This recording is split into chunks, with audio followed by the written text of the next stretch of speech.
Welcome back to College Football Fanatic. Week 8 is about wrapped up and in the books. Another good weekend for college football. A lot to discuss. So let's go ahead and get into Week 8. Let's jump into the big one here. Georgia rolls into Austin, Texas, beats the Longhorns 30-15. And let's just start with this. If I told you before this game that Carson Beck was going to complete less than 60% of his passes for 175 yards, no passing touchdowns, and 3 interceptions, you'd probably say to me, not only did Texas win, but you'd probably say, how much did Texas win by? Well, Georgia won by 15. So Carson Beck did not have a good night, and it did not matter. Georgia rolls in, takes care of business. That game was never close. Georgia's defensive line absolutely went off in this game. Texas could do nothing in that first half.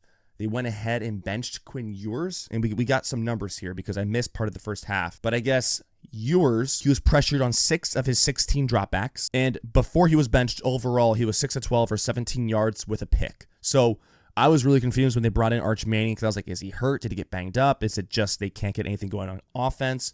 I guess it was the latter. They just could not get anything going at all. You bring in Arch. He didn't do much. I know he had a run there to get the ball moving. Quinn ends up 25 of 43 for 211 yards, 2 touchdowns, 1 pick. So they figured some things out in the second half, but you could still see that Georgia defensive line and that Georgia pass rush was getting home. And then late in the game on that 4th and long when Texas went for that and Georgia brought the blitz, hit Quinn Ewers off his back foot. He completed that pass, but it was short of the first down. That was just a perfect summary of how this game went. Let's go Alabama, Tennessee next. Tennessee gets the 7-point win. Alabama now has 2 losses on the year. Jalen Milroe, 25 of 45 for 239 yards, 1 touchdown, 2 picks. Nico Iamaleava, kind of an okay day, 14 of 27 for 194 yards, 1 touchdown, 1 pick. Tennessee gets the job done. Alabama season is on life support. 2 losses, most importantly, conference losses. So making a run for the SEC championship game kind of feels impossible at this point. And we'll see how these conferences kind of play themselves out. But Jalen Milroe, I don't know. It feels like he's regressed a little bit, or maybe he's just trying to play Superman a little bit more and just, I think he's trying to do too much. There's been lots of talks lately about Alabama's defense and how basic it is and how easy it is when you're watching film. Coaches and players talk about how they can easily see things that they can exploit. So they have things they have to figure out. Kalen DeBoer has things he have to figure out. And look, I was wrong, I think, about Kalen DeBoer. My big thing was, look at the record. Look at what he did in the past. Look at what he did recently in Washington, and look at what I think he's going to do with Alabama. Kalen DeBoer has won everywhere he's been, right? Sioux Falls, he goes to Fresno State, obviously has a couple really good years at Washington.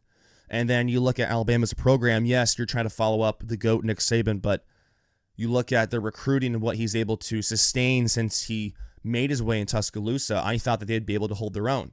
And the loss to Vanderbilt was not good. Their defense could not get stops. And they roll into Tennessee, who Tennessee's defense has shown up this season, has looked pretty good.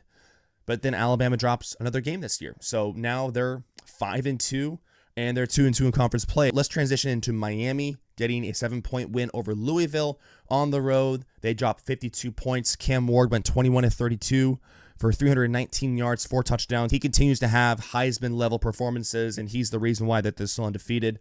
Miami, yes, they're still getting these, they're on the positive end of all of these kind of go either way calls and officiating. But look, they continue to win, and you give them credit. They're 7-0. They're probably going to be a top 5 team, or, I think they're 6th right now in the current AP poll rankings. But you look at Miami, is there trust there? Do you trust Cam Ward? Do you trust Mario Cristobal to continue on this trend? And I'll be honest, I don't really trust them.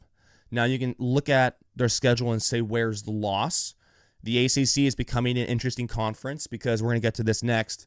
But the level of college football right now is all over the place. So, they could run into a Clemson or something like that. That could trip them up along the way.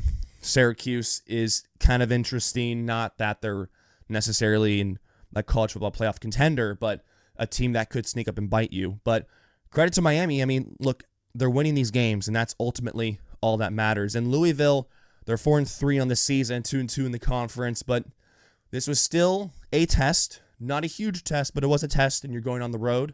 And Miami answered the bell, and Cam Ward answered the bell yet again. All right, we're going to do a little big picture here because the way college football is playing out this season is actually quite incredible. So Usually you look back at college football seasons and look, we're only halfway through the regular season, but you can see where things might go, what teams might be able to sneak in and make a push late, or what teams are trending positively, or what teams are trending negatively. This season in college football has been all over the place. It's been nuts. Yes, you have some of your powers that have been successful recently that are still successful at this time. Obviously, Georgia, they have the one loss, but they got a huge win tonight against Texas. Speaking of Texas, they were number 1 in the AP poll, had one loss tonight. Their seasons are not over, right? Like Texas, yeah, there are things you can clean up, and, that was not a good showing. Their season is not on life support or anything like that. You look at a Miami team that's still undefeated.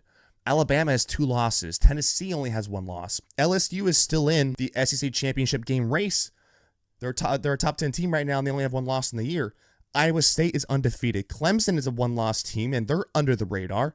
They might win the ACC conference. Indiana is undefeated. Never thought I would say that this year. Kansas State only has 1 loss. Army and Navy are both undefeated. Oregon's undefeated.